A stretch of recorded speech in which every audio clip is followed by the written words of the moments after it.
Ivanov from Ukraine, the head of e-services delivery team in the Ministry of Digital Transformation. Very warm welcome and thanks to all of you for joining the panel discussion. We were listening to very amazing presentations of different experiences, including yours. And always the first part that started the whole discussion was that there needs to be a policy behind it.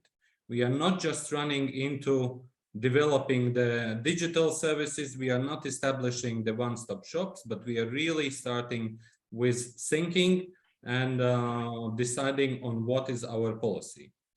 In this regard, Armenia has been the latest country who has adopted its public administration reform strategy. It was done in May this year by the government of Armenia. And one of the pillars there is the pillar on public service delivery. In this regard, I would like to ask Aneta, can you briefly give us 2-3 key reforms that the government of Armenia is planning to achieve in the time frame set out by the strategy? Thank you very much, colleagues, for this great opportunity and platform to open the discussion of this mutual learning.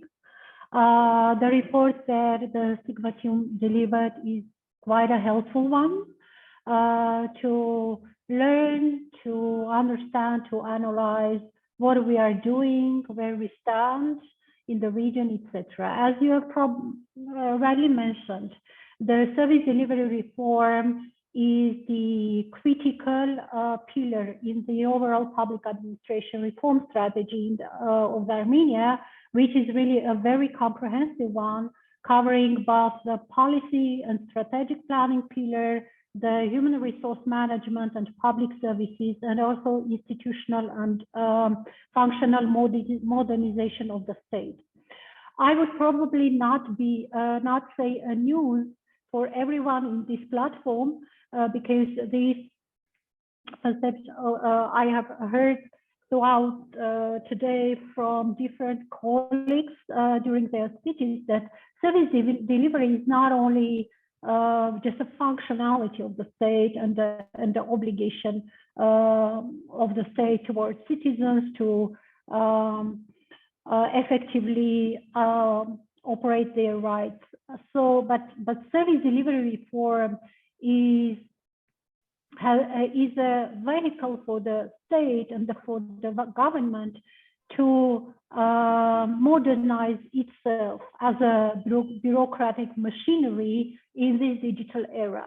It's about changing the mindset of policy makers, of bureaucracies, of civil servants, as well as changing the way and mentality and the culture, how the citizen and organizations relationships with the government are constructed in this innovative and technological era. So the world is changing tremendously, undergoing a digital transformation, and it's not surprising that the service delivery reform in Armenia's public sector reforms agenda will be mostly based on the digital transformation. So, but and to construct well, we understand that not any state in the region and covered by this very effective reform and useful report is not starting its digitalization processes now. We have been digitalizing the state, the GovTech, introducing GovTech solutions well during 2000s in millennia, etc. But we see that there are both opportunities, tremendous, and also as in each and every sector of the life areas, there are also challenges that are going with parallel with these opportunities. So, for example, privacy issues, data protection, cybersecurity, etc. So, what we aim to do in service delivery is actually doing the making the services more citizen-centric. If I can use the buzzwords very familiar to everybody, citizen-centric, data-driven, and seamless with data protection, etc., and building inside this the whole reform the citizen experience and customer experience.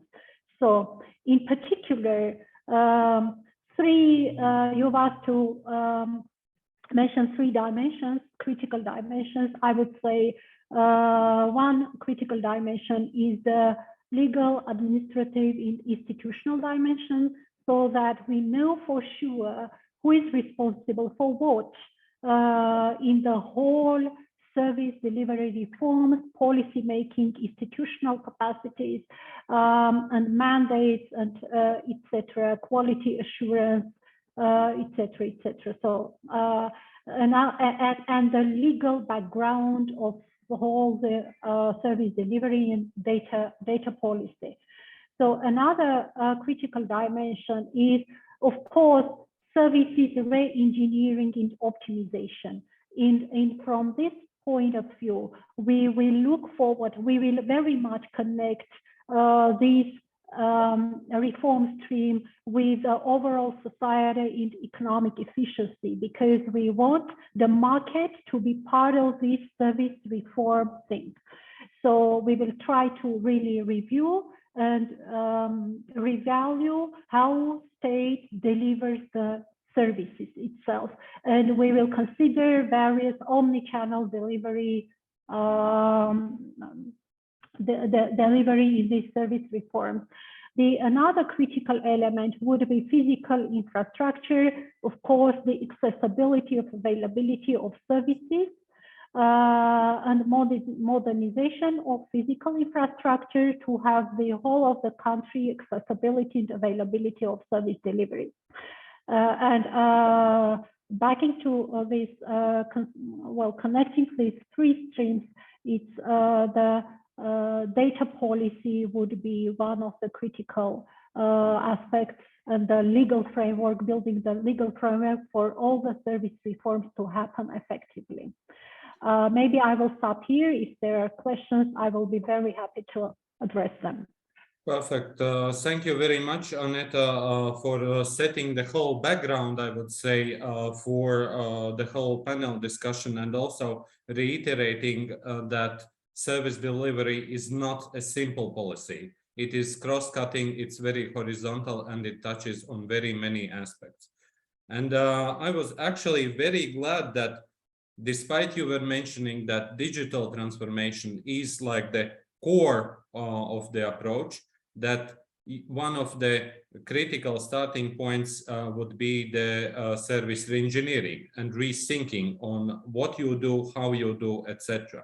In this regard, I would like to move now to Moldova, because from my personal experience, I remember how Moldova actually already back in 2013, so very many years ago, started not only with the development of digitalization, but actually with this rethinking, with the development of the policy, with the development of the re-engineering methodology, with piloting it.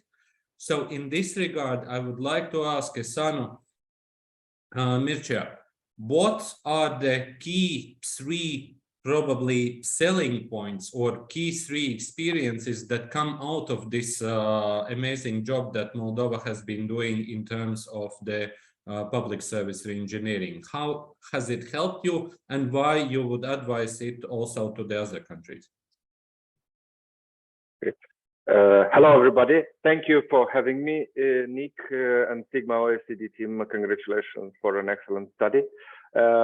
If I may, if and I will have some time, I'll give you some recommendation, maybe what elements we could add to the study that would bring more clarity to where we stand, those countries that were included in the research.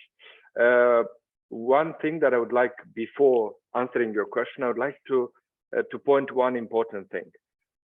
If we would have discussed 5 years ago about how we digitally transform our countries, including at the regional level, we wouldn't have used the same vocabulary that we're using currently today. It was the interoperability, the principle of once only principle, and so on. Another key concept, foundations were not in the common shared vocabulary. So we already witnessed quite a shift, and I think in the correct way. Just last year, the European Commission stated, that those principles of interoperability. In our case, we have established a functional interoperability platform, already for almost 8 years from now, and we have learned quite a lot.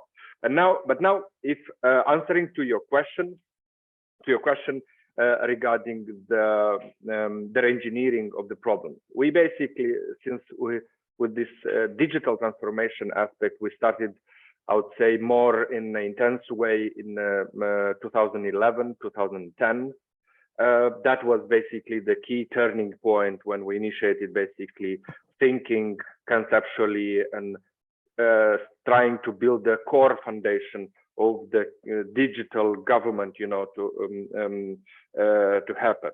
So we've learned a number of lessons. First of all, transposing the public services from how they are done in the past and transforming them to digital, it doesn't work out. Usually you would ended up transforming your math on paper, transposing into digital. So it doesn't help. We already done a number of crucial key exercises, cutting more than 2/3 or even a half or 2/3 of the processes that were done old-fashioned way on the pump of the processes.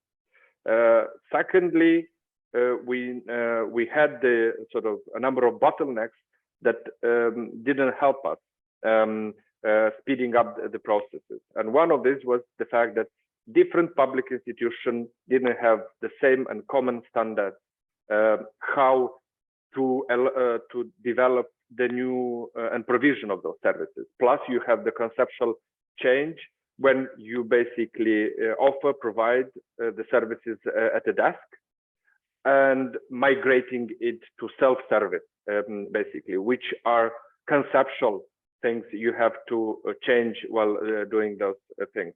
The third is those systems that different institutions were using. They're using different kind of databases, platforms, and so on.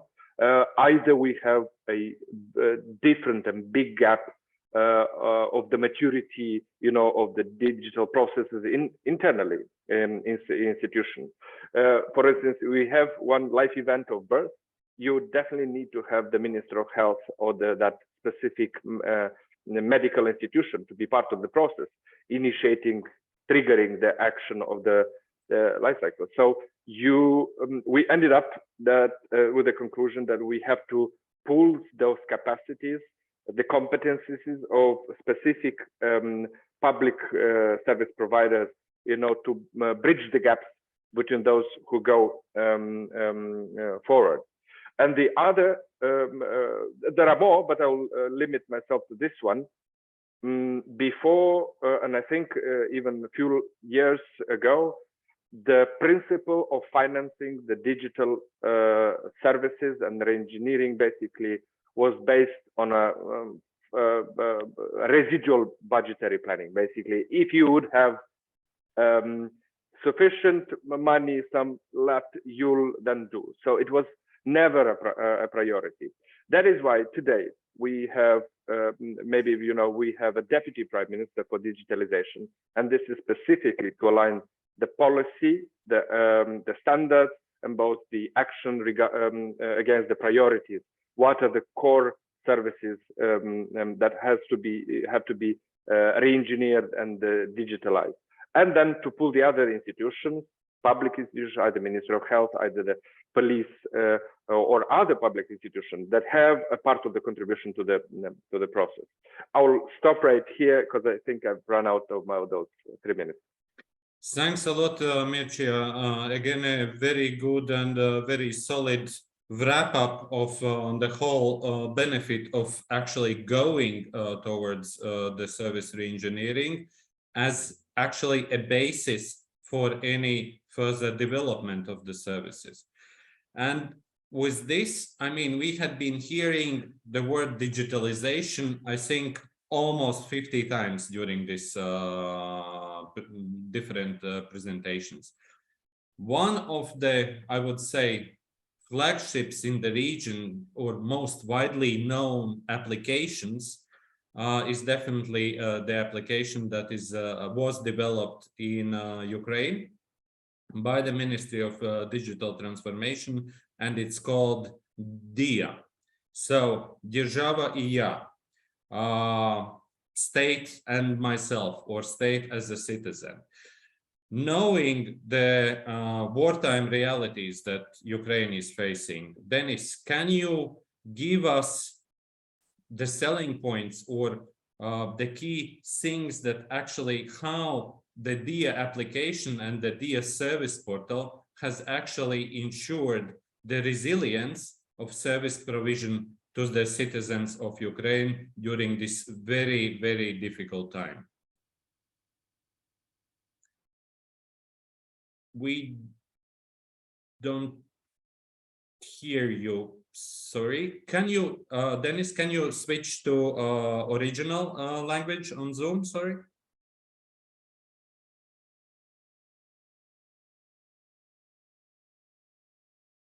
No, there is something with the sound, at least on my end.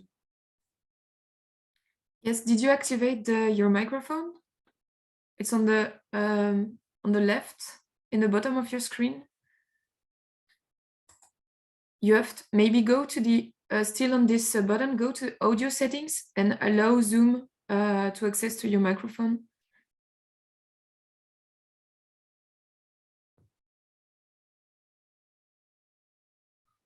Oh, I can see that you're with your headphones. Do you have a microphone included in the... Can you hear me now? Yeah, now it is good. Oh, sorry for this. Thank you for the invitation. I'm sorry, I have only 3 minutes, as I understand, and I have about 10 bullet points for you, and I will take only 15 seconds for each of them. So first of all, as you all know, that DIA is state in the smartphone program. So for now, we have the main slogan for DIA is that DIA is about trust and happiness. And the main message to our people, to citizens, to users of DIA is that if the public services is not available online, it will not exist at all. So all public services during the next 2 years must be available online, and if it needs, offline too. So we will have in 2 days, we will be in phones for 8 months of war. So during the situation, we changed our roadmap with raising the priority of some new electronic services because of the war. But we don't stop developing other public services. So here is a new 10 new services that we are developing on and successfully launched during the last 8 months. First of all, it was an e-passport. It was a document, not a passport, e-document. It was one of the 14 documents that already exist in mobile application DIA. So every citizen of Ukraine who are authorized in DIA mobile application can use this electronic document for any type of public services here in Ukraine, public services, private services, and even on the second day of war, thanks to our Moldova colleagues, our partners, they even can cross the border with Moldova on a border service, just showing e-document with the photo and name and surname on the document to border service persons and cross the border between Moldova and between Ukraine and Moldova. The second one, the second service is service that help us to fight against the propaganda. So we launched in DIA mobile application DIA TV and DIA radio with the official information from Ukrainian media on the situation on the battlefield, political situation, financial situation, and of course security situation. So that's why on the occupied territory, every of the 18 million Ukrainian DIA users, and now we have more than 18 million Ukrainian DIA users, have official information using their DIA mobile application on the DIA TV or DIA radio. The third one is a program, cash assistance program, which called e-support, e-Petrimka, which help us to give the support, financial support for every Ukrainian on 3 clicks by making a direct payment to the credit card using the application from the DIA mobile application. So for now, we have more than 15 million people who are already emitted credit cards for this program, and we, our government, transferred more than $1 billion to support, financial support Ukrainians during the war period. We launched it in 2 weeks after the invasion of enemy.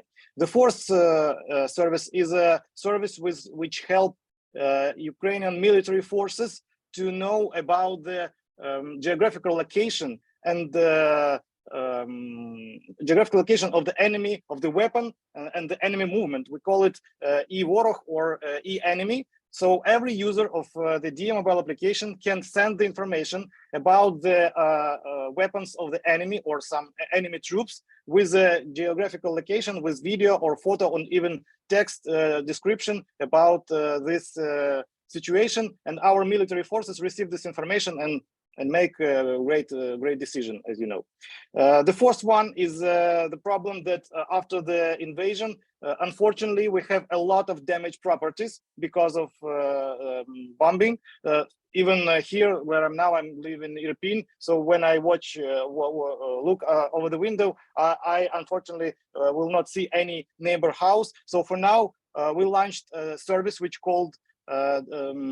let Ukrainian citizens make an application, send the application about the damaged property using the web portal DIA and mobile application DIA. And for now, we have more than 200,000 applications with about 1 million Ukrainian people who are lost their properties. We created a government registry of damaged property, and our services are working with this registry to raise funds directly for helping people with this problem. The sixth service is donation for the army medicine, and using the fundraising platform United 24, which was initialized by the President Zelensky. And for 5 months of working of this platform, we already raised more than $200 million and still raising funds for this using mobile application DIA.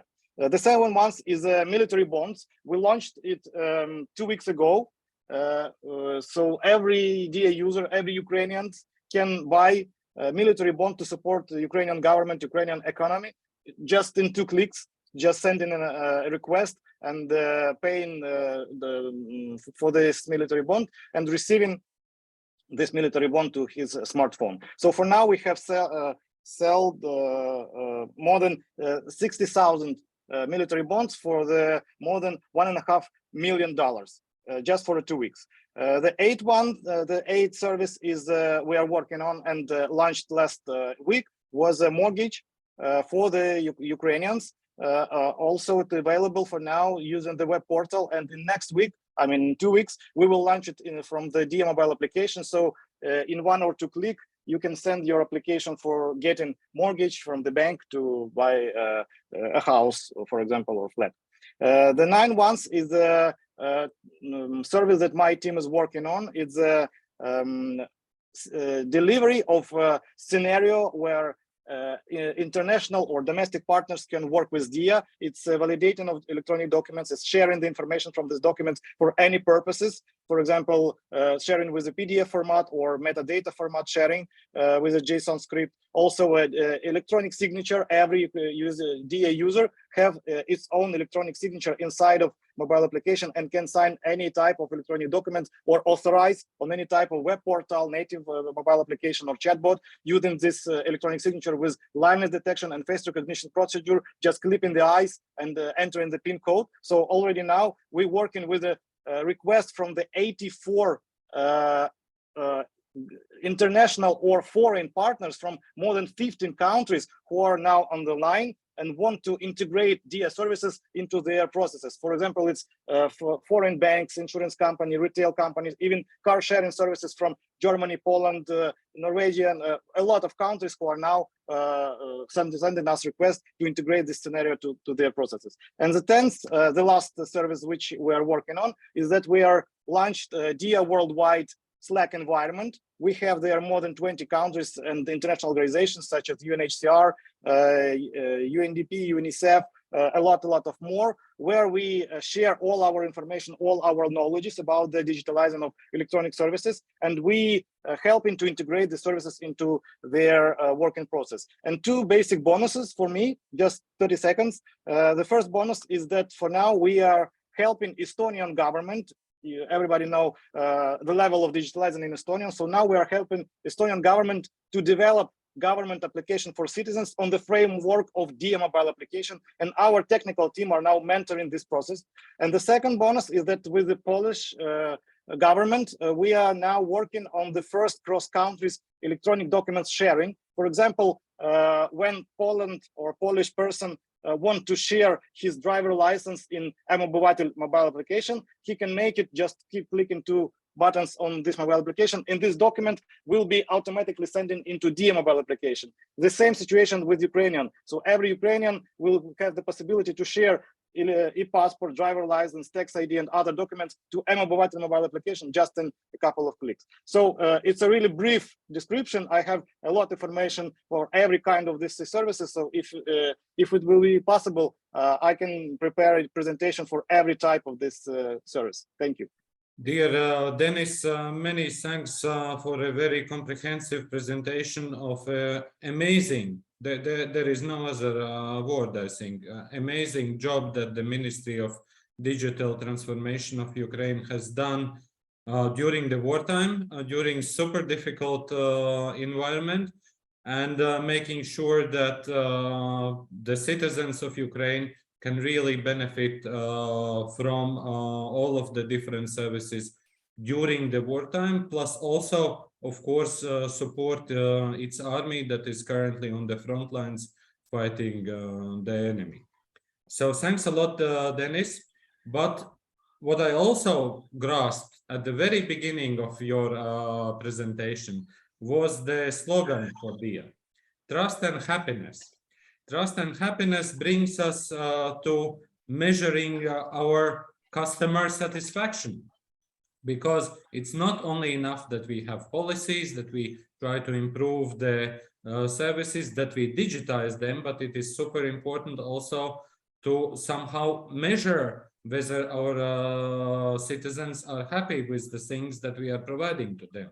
In this regard, I would like to now cross the Black Sea again and go to Georgia and ask Ekaterine, can you tell us a little bit on the key building blocks on how Georgia is actually measuring the customer satisfaction? Because it's not about only entering the glass mushrooms building in Tbilisi and other cities of Georgia and being impressed by the very smiling employees. But how do you know that the Georgian citizens are happy with your services? Okay, firstly, warm greetings to all the participants of the event. Secondly, I would like to express my gratitude and respect to all representatives and the team of SIGMA for the efforts you make in this direction, and not only in this direction, including this current event. Thirdly, I will try to fit in 3 minutes, and I will start to answer your question. So we have a one-stop shop example, very famous public service hall. Nowadays, we have 117 offices throughout the country with up to 407 public services in one space.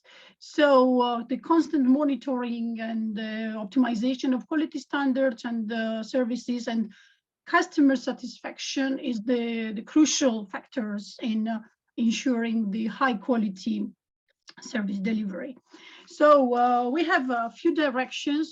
This customer satisfaction is, we have like a multi-approach. We check, let's say, so our employees, we check the level of satisfaction from the customer through different angles and through different approaches. So the following are the tools. This is a mystery shopper, one of them, customer satisfaction survey.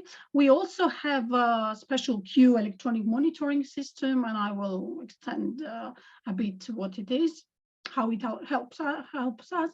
And voice of customer, this is the innovative project of PSH, so Public Service Hall. So I will shortly go into each of them.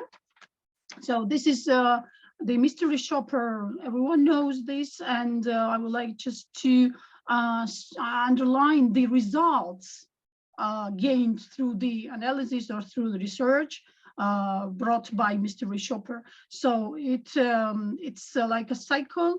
It can be, for example, treated as, individually. It can be, for example, contacted or communicated this or that operator, and to make the talk with this person, explaining the problems or challenges he or she faces in service delivery. And also we ensure trainings. That's a permanent on a regular basis, and a tailored one. And those findings are very well converted in the module of the training. So it will be the needs, let's say, so for our operators or employees will be considered in the training modules, and so presented like this. Special queue electronic monitoring system, everyone knows this tool, and it's very effective everywhere.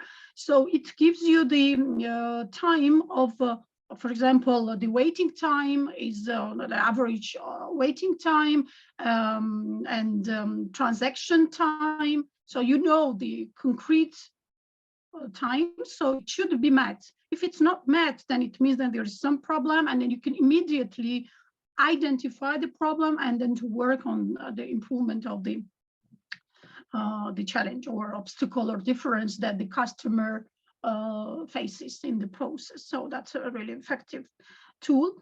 Customer satisfaction survey, I would say that this is very effective tool also, and the customers have to assess the institution in 4 categories. This is the staff, this is the procedure of the service related procedure, the branch features, and reputable characteristics. So how you would recommend the service or the institution to other ones, and if it's reliable, loyal, etc. We use the TRIM index to check the satisfaction, so the interaction and the relationship between the customer and the institution, in this case PSH, the state institution. And the 4th one is the voice of customer. This is a great tool since it gives the customer the opportunity to participate in the service and the service and quality development. We have the special software which categorize the received feedbacks from customers into the following ones. This is the positive feedback, negative feedback, recommendations, and others. So, and then it's sophisticatedly analyzed. We contact the persons themselves also to thank them. Of course, the realistic feedbacks, of course, not everyone. It might be some joke that also happens sometimes. But for example, one of the practical projects, the practical result of this voice of customer project was that one of the the customer, the regular customer with visual impairments, contacted the agency and the entity and offered that there was no special infrastructure for people with visual impairments. And the entity contacted the person, and she was included in the project, in implementation of the project with her concrete needs and what was generalized, of course. And nowadays we have well-functioned infrastructure for visual impairment, people with visual impairments. So this is the main instrument that we use for keeping our dear customers very happy. And this is very the good proof of that is that, for example, in the last surveys, the satisfaction, the high quality the good approach and good image of the PSH was considered for 94% of respondents considered the organization as a reliable, stable organization providing high quality services. 96% considers it's useful, communicable, and successful organization. So, for example, in 2018, it was NTI research, for example, public service held the first place in the ratings of state institutions. So I think the ratings says a lot about the institutions and the work and the efforts we make. This is briefly, of course, I can comment on them. Absolutely, 94 for satisfaction percentage is amazing, Ekaterine. Thanks a lot. You also mentioned the mystery shopper, the famous way of actually checking on the customer satisfaction. And in this sense, I have a very personal story. Back in 2013, I think, I was listening to the presentation from our Azerbaijani colleagues, from the colleagues from Asan, and on how the service delivery system is developed there. And I was thinking, wow, it's too good to be true. But then a couple of years later, I actually had an opportunity to visit one of the Asan service provision centers and touch and push things myself. And trust me, it was amazing experience. I would rate you 110% if I would be an Azerbaijani citizen at that time. And I'm absolutely sure that you are also cooking something for the next steps, so to say. Yeah, because if then I was feeling like stepping into the 22nd century, what is Azerbaijan currently developing for the 23rd century, so to say? Thank you, Martin. You became unintentionally the mystery shopper with your experience. Yes. Good. Thank you.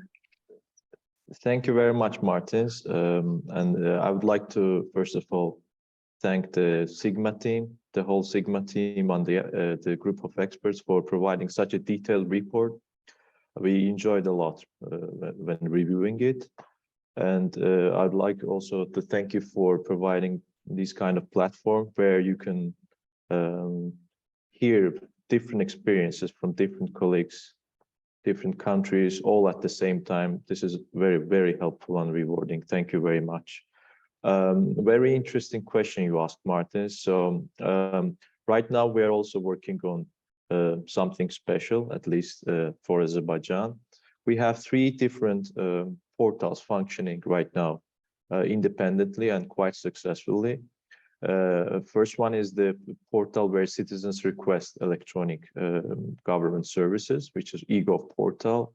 The other one is the MyGov app, an online platform which functions as a personal cabinet for the citizens, where they can view their documents and view some information regarding some of the services They can get the data from certain documents and stuff like that. It basically is a personal cabinet of a citizen where he can view all of his available documents. And also we, a couple of years ago, we launched the State Services Information Portal. We call it the DGR.az. Here you can find, anybody can log in and find all the information regarding all of the available services that exist, public services that exist in Azerbaijan. This was also highlighted in your report and presentation as well. So these platforms are all functioning very well, but they are independent. So we have a plan to launch a super portal. We call it a super portal. It's a code name for now, where we would like to incorporate, we plan to incorporate all of these services and make it a very fluid and user-friendly experience for the citizens. So basically, we have a successful model of one-stop shops, physical one-stop shops for Asan. I think everybody in the field knows about them. Georgia also has a very nice example. Basically, we want to transform that one-stop shop into a fully electronic model as well. By launching this platform alongside with the Asan, we'll also have a fully electronic, but also as capable platform that will serve the citizens. And I would like to highlight the three main benefits that the citizens will get. First of all, they will, of course, they will. This is a digital age, and especially we saw the increasing traffic during the pandemics, and everybody now wants to save time and be more efficient when applying for the public services. So this will be the first priority for the citizens. It will be a time and effort saving activity for them. And also it will be very accessible because we employ in all our, almost all public services, Asan login system, which is a single sign-on system, like for example, Google sign-on. And we already have 2.6 million registered users in Asan. This covers almost 60% of population of Azerbaijan aged between 18 and 45. So this is our main target audience. And for us, it will be easier to carry all those users into the completely new system. And we'll make it as user-friendly as possible. When I'm saying user-friendly, I would like to also mention that we're planning to use a very interactive service proposal system. In case it will be very engaging and easy to use.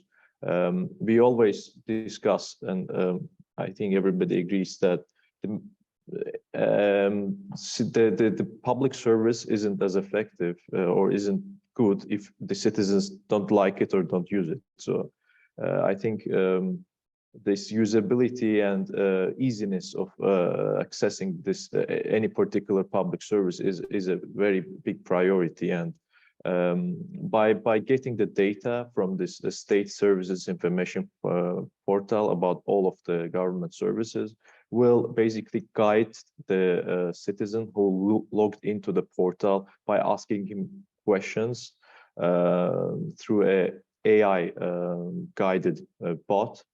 And ideally, citizen will just answer some basic questions and click a couple of links, and he'll end up where he wants, and he'll be presented with the particular service that he's looking for. And the third important thing that we will present to the citizens is the notification system that will include within this portal as well. Because if we combine together three different portals, this means a lot of data, a lot of information, and a lot of documents. And each document has an expiration date, and you may have some penalties from police or some some fees that you have to pay. All of these will be displayed in this portal through proactive notifications. Right now, many systems rely on reactive notification system, where you get the notification when it's due to make a payment or due time for the application. But here you will be informed beforehand about everything you have to do in order to keep everything in good condition, control all your penalties, all your regular payments, renewal of your documents. So by giving all this information to the citizen, we plan to increase their trust in government services and attract them to use electronic services more, and raise the user satisfaction levels. Thank you.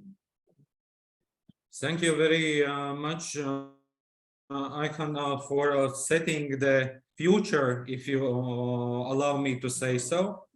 I'm definitely looking forward to getting a notification. Hey, Martins, we know that you are planning your next trip to Baku.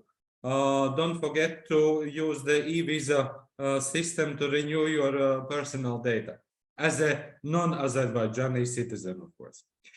I know that we are running a little bit late in terms of the time, so the satisfaction level of my management will definitely, with my services, will definitely not be up to the level, but I cannot hold myself of asking another round of question to all of the panelists and asking for a very straightforward answer in this regard.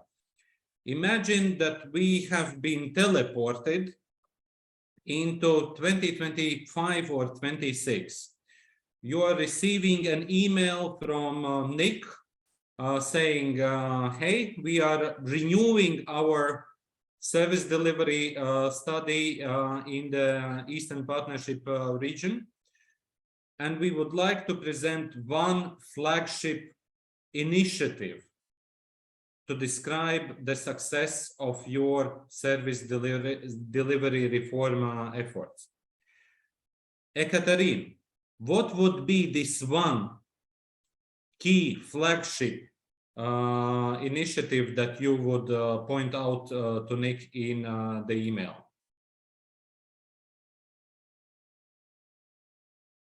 And you.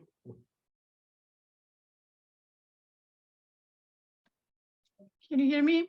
Yeah. Okay. In service delivery, we have started already, and I do hope that by 2025, I will be very proud composing the email to Nick or to SIGMA team. This is the public administration reform, especially the service delivery component. And for implementation of this component, the Public Service Development Agency is responsible throughout the country. Its aim is to improve the public services, but to build accessible, simplified, and equitable public services that prioritize user needs rather than the government needs. So I would, and we have already the strategy and action plan, what was mentioned in the survey. It was approved by the government also, and I'm proud and I'm very happy that the government is one of the greatest supporters in the process. So it realizes the importance of this reform, and especially because it the component actually fosters the building of citizen-centric services for a digital future. Actually answers the slogan and the title of our event. So I would shortly underline the factors that we have to take into account and introduce in the service delivery, in public service delivery. So this is the strategy underlines the unified approaches and principles in service delivery, namely in service design, delivery, quality as assurance, and the cost So in all the chain of service delivery, the unified approaches should be applied through the country. By 2025, we have the target at the central level, public service providers, but we will go beyond, I do hope. And I will just underline the main principles and the approaches we have to meet with this reform. Actually, this is that was elaborated in accordance with the SIGMA OECD criteria and principles. So this is the digital by default, only once, fostering interoperability, supporting service delivery through customers' feedback, using also in service design customer journey mapping, assurance of inclusive service design and co-creation, also considering needs of people with disabilities or minorities, separating back and front offices, re-engineering of business processes, including, for example, after analyzing the re-engineering process, we would very much love to fulfill the aim. This is to decrease periodically the number of documents to be presented by the customers and to make their lives easier. So in this regard, we do hope that we will be very successful in this regard. So this is the main factors that actually brings us to the point where we want to be.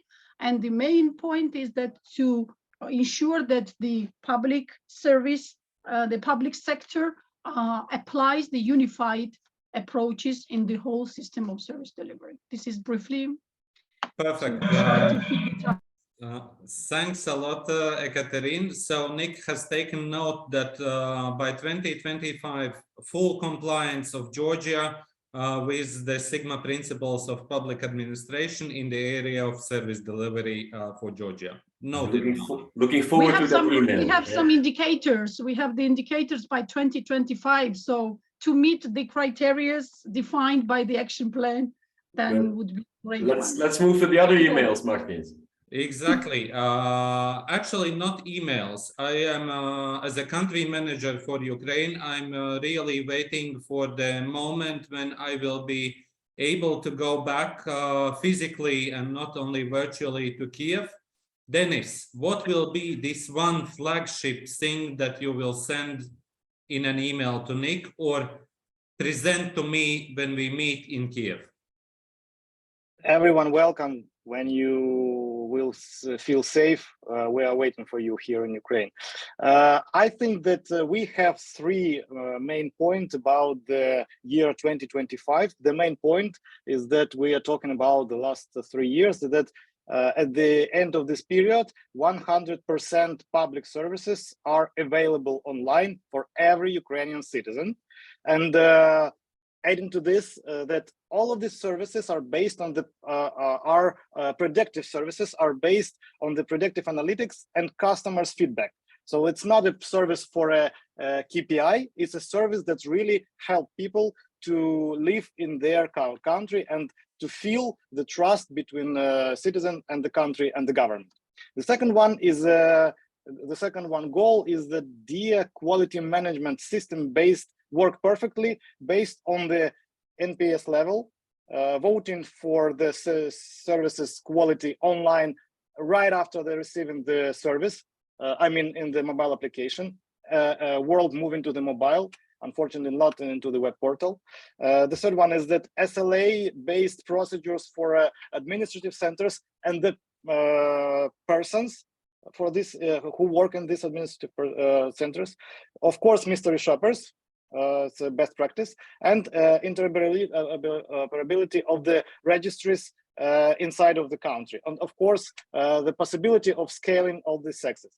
And the third goal is that DIA delivery unit is number one as an informational hub and the knowledge and the competence center for anyone who need an access to knowledge or to digital reform of public services, an example of Ukraine. And of course, the possibility to share this knowledge and to scale the knowledge, the products, the services, electronic products and services outside of Ukraine to help other countries to raise their digitalization on the next level.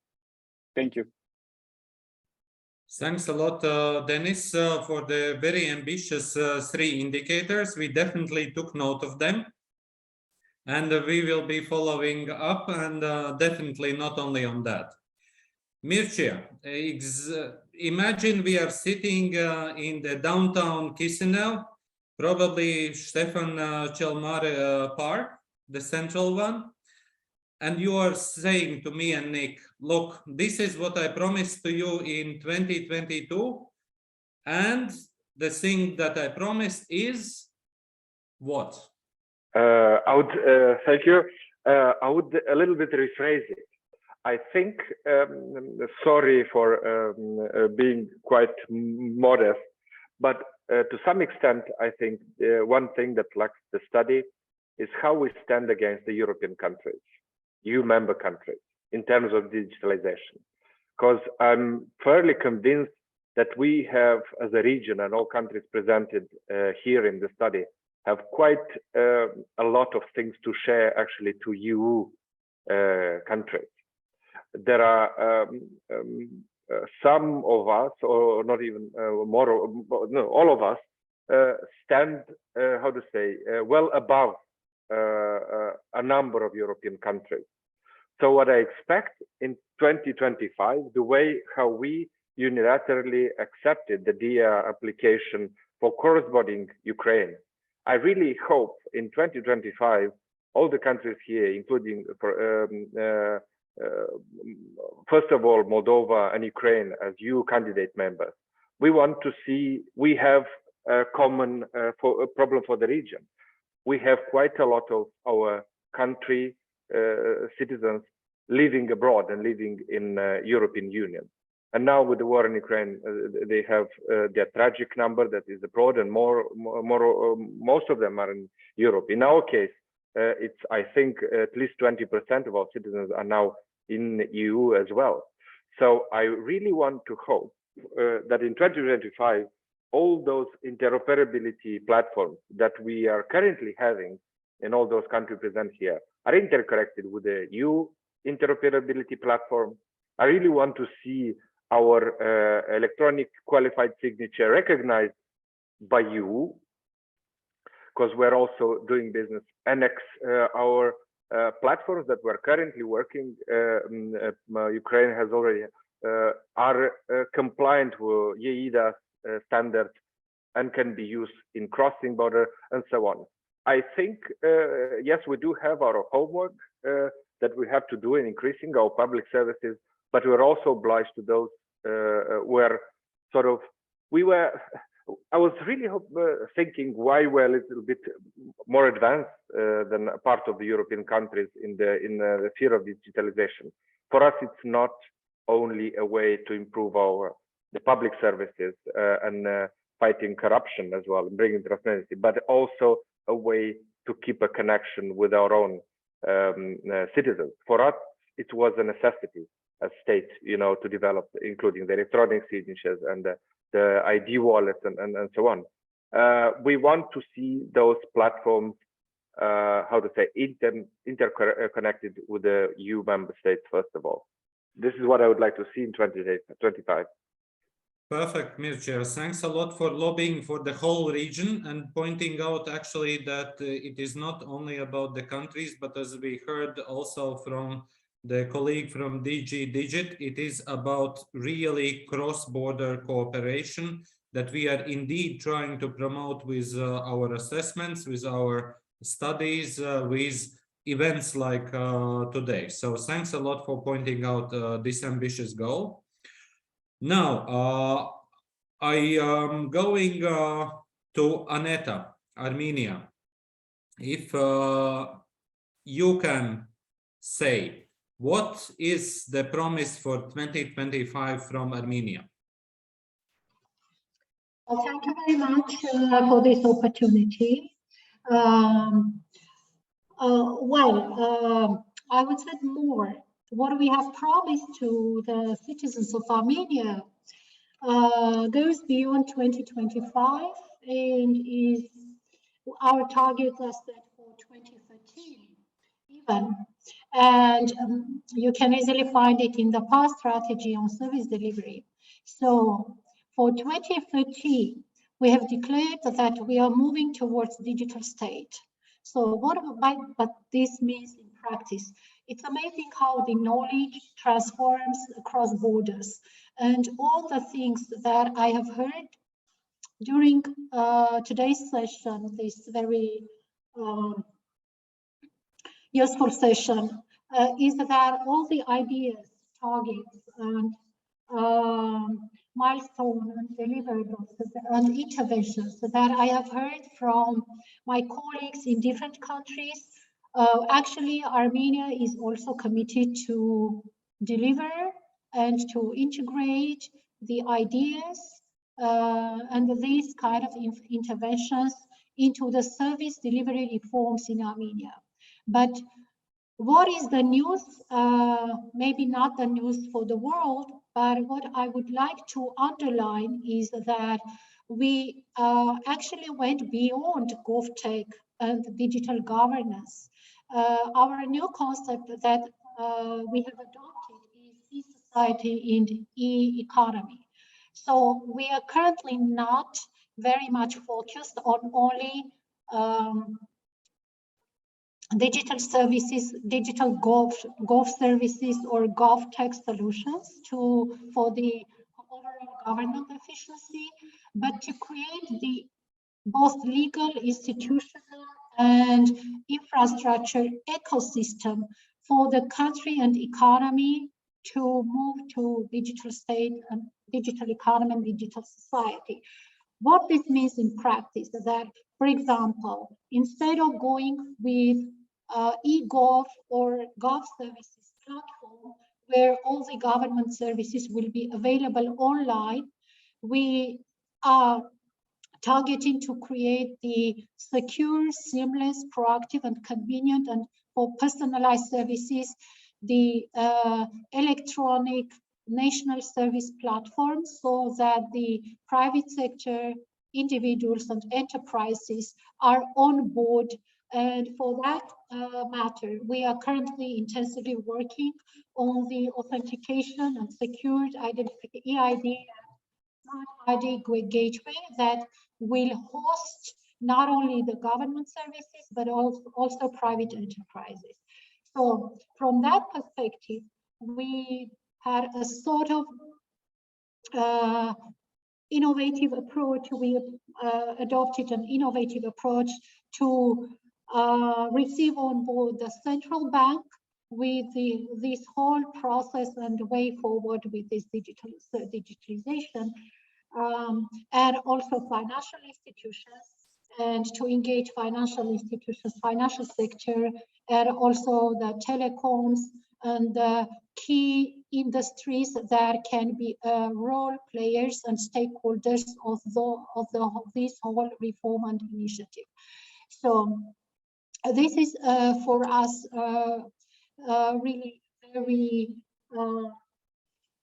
let me say, ambitious and also motivating to go in this way. And for example, one of the results, quantitative results we aim at is by the end of 2023 even, or 2024, to have over 1 million citizens having active digital identification and using this several times a year. This is the target we have set for forward. Perfect. But beyond the Annetta, I think you muted yourself somehow, but thanks a lot for pointing out that.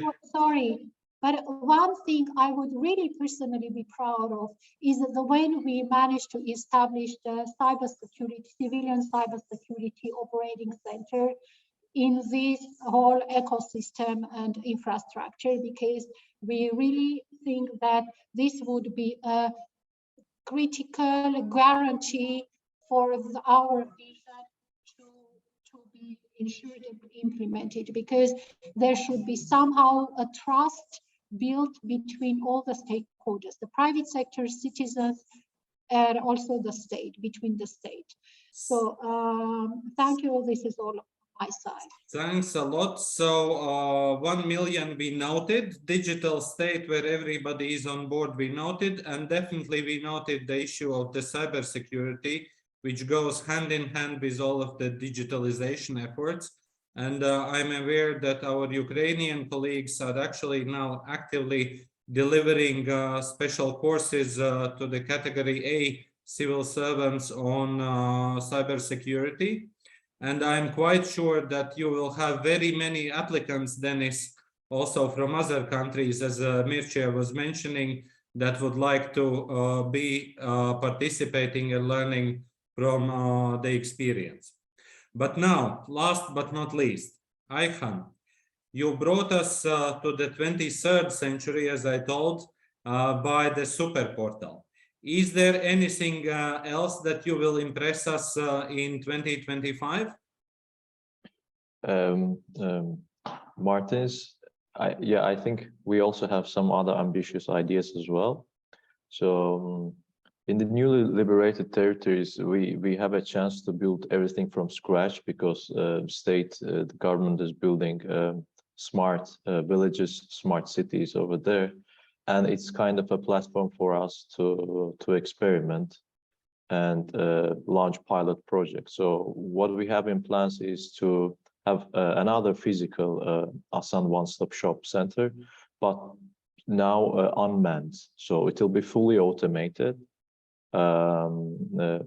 So the citizen can enter and get his face recognized, of course, everything according to the privacy laws that will be in place by that time, will be identified by AI, and he will be presented with the services that he needs.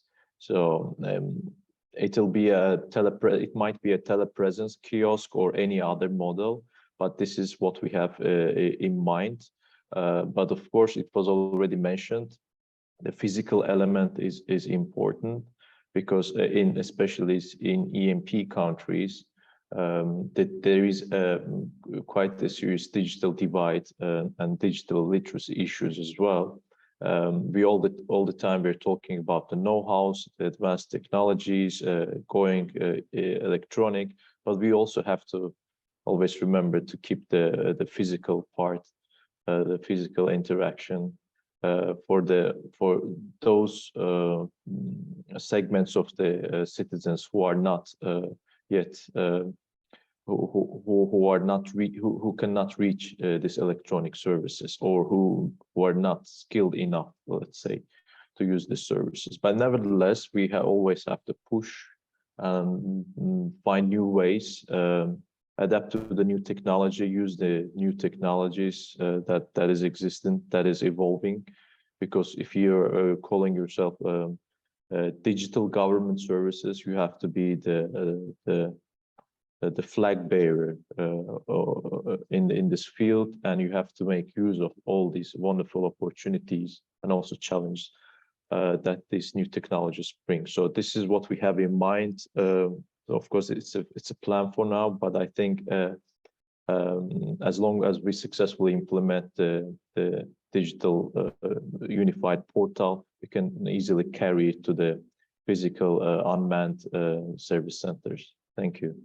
Dear Ayhan, dear Aneta, dear Ekaterine, dear Mircea, dear Dennis, I would really like to thank you for sharing all of your experiences with us, with the panel members, with the listeners, but also those who will be listening on the recordings. Thanks a lot, much appreciated from my side. Nick, finally, I give the floor back to you. Well, and many thanks to you, Martins, indeed, for running this panel, really interesting panel in such a lively manner. Well done. Indeed, it took a bit longer, but I think we really got some really interesting lessons, materials, and promises for the future. So highly appreciated.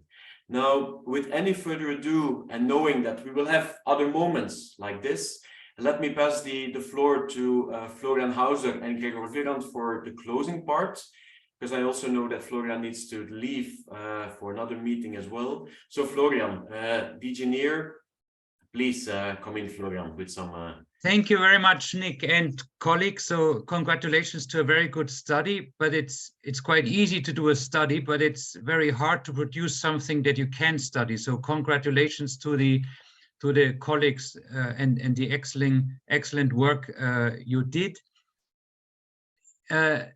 I made some notes for these closing words, but I think you covered everything.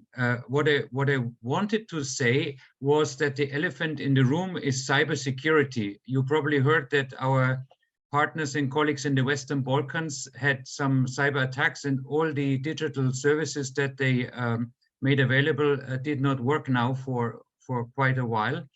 And we might even have a situation that is probably even worse than a cyber attack, is that you don't even have electricity anymore, as you know, unfortunately we might face in Ukraine and even other countries. So having services also available offline continues to be important. We also, Yeva said in the chat, yeah, it's also good for the personal interaction, but that should not stop us. Hopefully we'll move to a more secure world where the digital will really help to improve lives.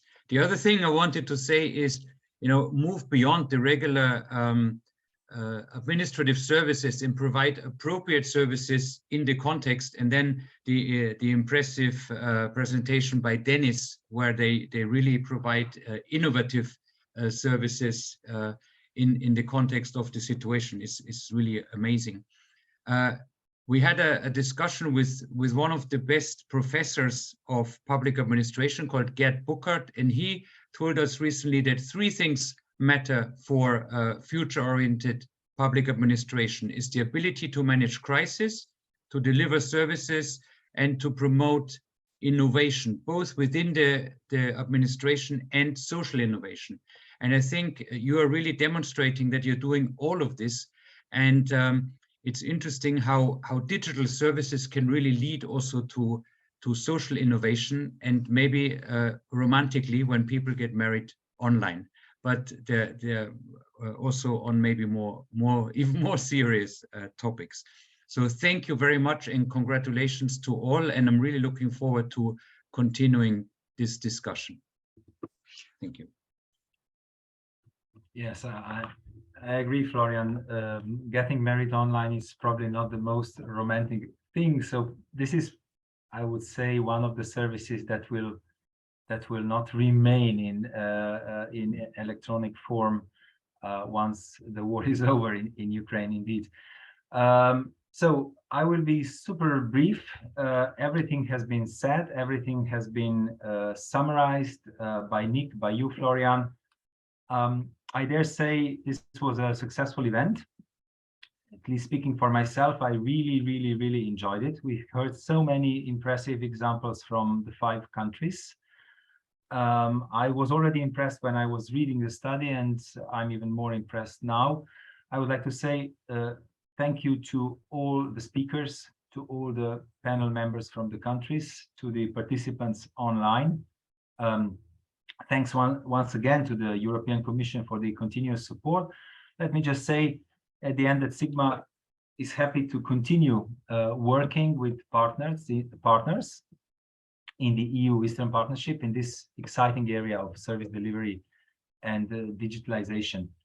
And in this context, I'm pleased to announce that as a concrete follow-up to the study, SIGMA will team up with the GIZ in the context of the Eastern Partnership Regional Project, re-engineering of public services in the Eastern Partnership, which is implemented in the framework of the Eastern Partnership Regional Fund for Public Administration Reform. So what we will do in this context will be to host a number of regional workshops related to service delivery, in which key actors from the 5 countries will be brought together to learn from each other and also from EU inspiring practices. So let me close with it. Thank you very much again, and hope to see you soon. See you again very soon. Bye. Thank you. Bye. Thank you very much. Thank Bye-bye. you. Bye-bye. Have a great day. Bye-bye. Bye-bye. Thank you. Thank you. Bye.